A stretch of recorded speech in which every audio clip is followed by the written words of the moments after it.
Alors, quelle place tient le catholicisme dans les milieux autochtones?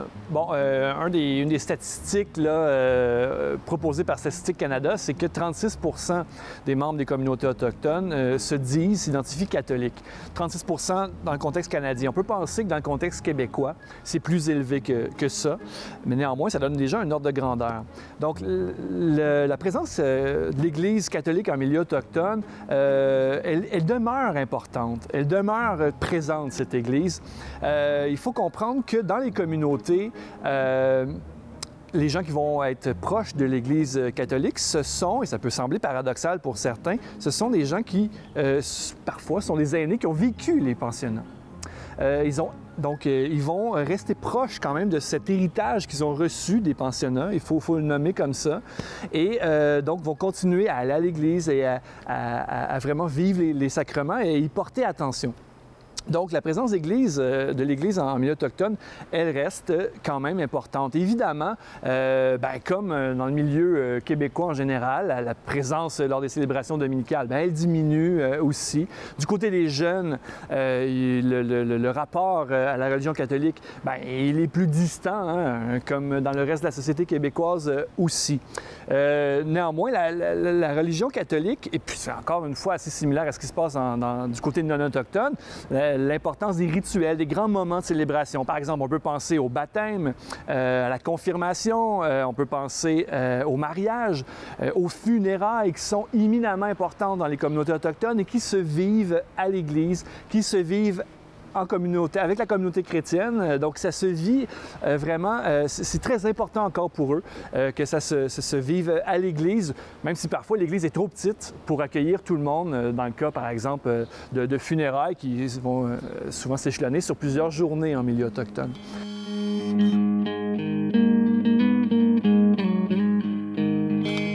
Il y a aussi, du côté des Autochtones, dans les communautés autochtones, une grande diversité au niveau religieux, au niveau spirituel.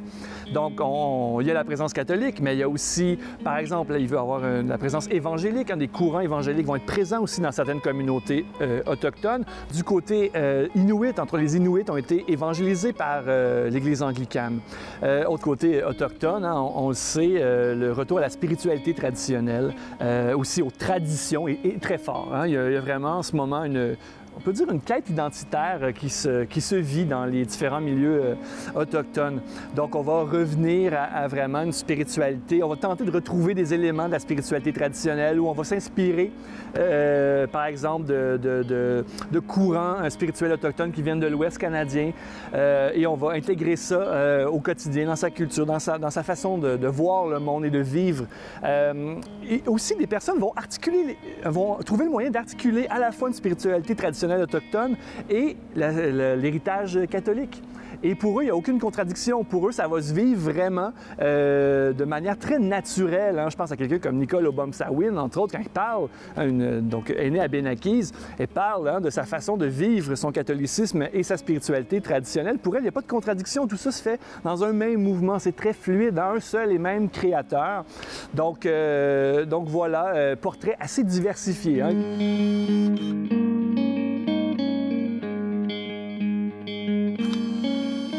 L'organisme Mission Chez Nous, c'est un organisme qui a été fondé par l'Assemblée des évêques catholiques du Québec en 1993. Alors, Mission Chez Nous a une mission, je dirais, en deux volets.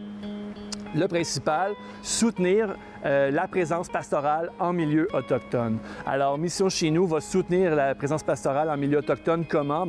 Par exemple, on va recueillir des fonds qu'on redistribue dans une vingtaine de missions sous la responsabilité de 6 diocèses. Donc, on va soutenir financièrement ces missions-là. On s'entend, ça va aller du maintien des infrastructures au salaire des missionnaires sur place, les frais de transport qui sont énormes. Hein, quand je pense à quelqu'un comme le père Obla Ali Nameka qui va œuvrer autant à Mingan, hein, donc Equanichit, et qui va monter 12 heures de train dans le nord vers Matimeka, Lac John, près de Schefferville. Alors, des frais de transport qui sont énormes. Je pense au père Gérard Tsatselam qui œuvre lièvre à Pakwashipi qui doit se rendre ensuite à Nutashquan, parfois par bateau, parce qu'il n'y a pas de route qui relie ces deux communautés. Alors, vous voyez, les défis de transport sont énormes. Mission Chez nous va être là pour soutenir ces personnes qui œuvrent sur le terrain. Il y a un volet sensibilisation aussi à notre travail. Donc, on va sensibiliser en priorité les milieux chrétiens, les milieux catholiques, aux défis et grandes questions qui touchent les premiers peuples. Comment on va faire ce travail de sensibilisation? Bien, ça va se faire à travers une émission de radio qui s'appelle Confluent, diffusée sur les ondes de Radio-VM et de Radio Galilée. On produit aussi un petit bulletin 2 fois par année qui s'appelle aussi Confluent, donc qui permet de donner des nouvelles de ce qui se passe dans les communautés chrétiennes en milieu autochtone. On a un site web, des réseaux sociaux aussi où on va diffuser de l'information, où on va faire connaître différentes initiatives qui se vivent sur le terrain.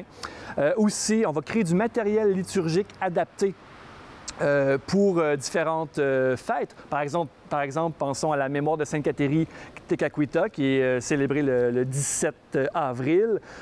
Donc, on va créer du matériel pour souligner ces journées-là. Pensons au 12 décembre, journée nationale de prière en solidarité avec les premiers peuples. Donc, on va créer du matériel liturgique qui peut être utilisé par les communautés chrétiennes de partout au Québec, ou j'aurais le goût de dire dans la francophonie. Donc c'est un peu le travail de Mission Chez nous au quotidien.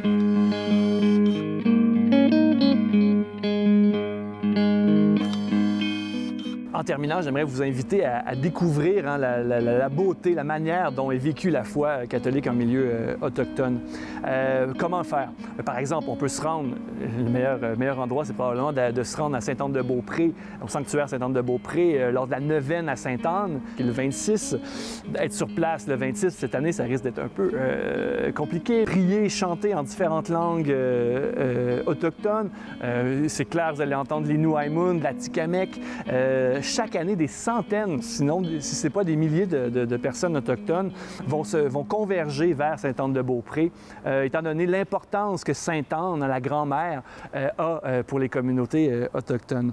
Autre endroit qu'on peut visiter et vivre la foi, rencontrer la foi telle qu'elle est vécue en milieu autochtone, peut-être le sanctuaire de Sainte Catherine Tekakwitha à Kahnawake, où il y a justement le corps de Sainte Catherine, et donc un endroit où vous allez pouvoir encore une fois, vivre des célébrations telles que menées par la communauté de Kahnawake. Pour les gens de Montréal, peut-être suivre les activités du groupe Sainte Catherine au centre-ville, qui organise entre autres des célébrations, notamment pour le 21 juin, Journée nationale des peuples autochtones, qui organise des célébrations où on va intégrer des éléments des cultures autochtones dans la célébration catholique, entre autres le rituel de purification avec la sauge. Donc, c'est une façon aussi de vivre une expérience, j'aurais le goût de dire, de vivre quelque chose de concret, et ça vous permet de faire des rencontres, encore une fois.